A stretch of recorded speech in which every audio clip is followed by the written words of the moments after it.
Assalamualaikum warahmatullahi wabarakatuh. Perkenalkan nama saya Nolyadi. Di sini saya akan menjelaskan tentang hak dan kewajiban warga negara. Fungsi negara adalah melaksanakan keamanan dan ketertiban dalam masyarakat.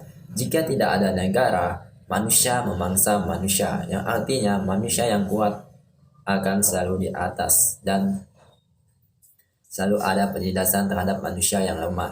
Untuk menghindari hal tersebut, maka dalam kehidupan bernegara, negara dan warga negara sama-sama memiliki hak dan kewajiban. Kesadaran akan hak dan kewajiban sangatlah penting agar tercipta kehidupan yang dinamis. Penetapan warga negara dalam undang-undang suatu negara ditentukan berdasarkan peraturan perundang-undangan.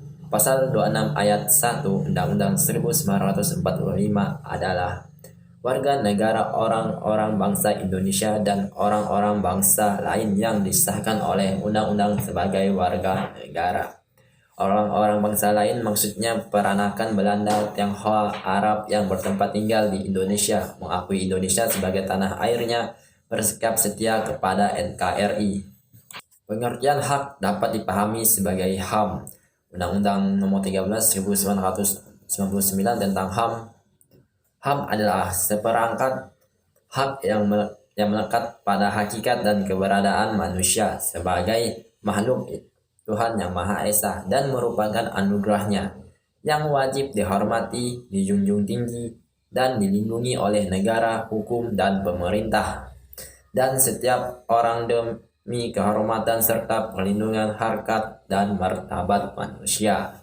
Kewajiban asasi adalah kewajiban dasar yang harus dijalankan oleh seseorang dalam kaitannya dengan kepentingan dirinya sendiri, alam semesta, masyarakat, bangsa, negara, maupun kedudukannya sebagai makhluk Tuhan. Di Indonesia, antara hak dan kewajiban harus dipenuhi warga negara secara seimbang. Hak diri seringkali dilemburkan hal kolektif sosial. Di samping hak pribadi seseorang, terdapat hak orang lain, sehingga masing-masing individu harus menghargai hak-hak individu yang lain, yang kemudian melahirkan kewajiban-kewajiban warga negara. Perkembangan HAM di Indonesia 1945 sampai 1959. HAM sudah mendapatkan legitimasi yuridis dalam Undang-Undang 1945 meskipun belum optimal seperti keleluasaan pendirian partai-partai politik.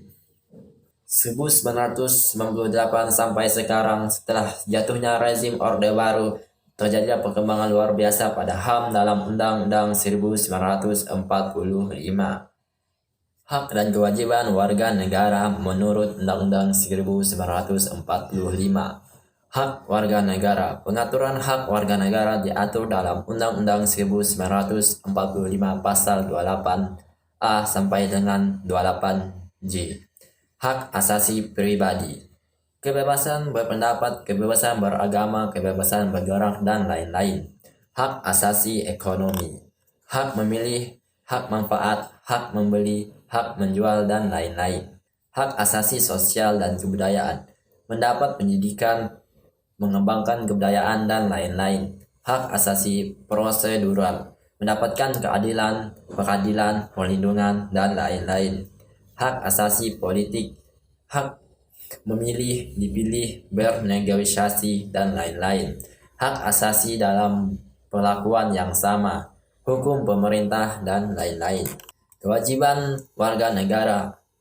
Pengaturan kewajiban warga negara diatur dalam Undang-Undang 1945 pasal 27, 28, 30, dan 31.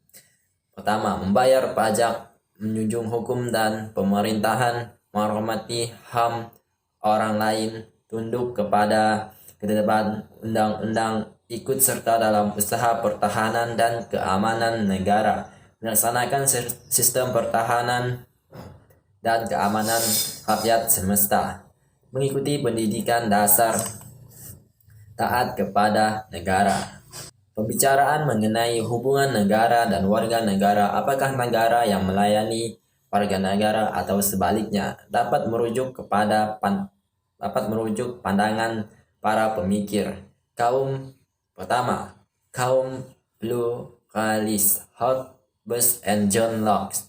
Masyarakat yang mendahului dan menciptakan negara, sehingga negara harus tunduk kepada masyarakat. Kaum Marxis Antonio Gramsci.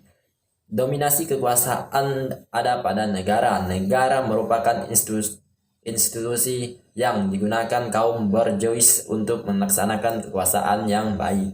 Kaum sintetis Anthony Giddens menyatukan dua pandangan di atas kata kunci struktur atau negara untuk teori Marxis dan agensi atau warga negara untuk teori pluralis.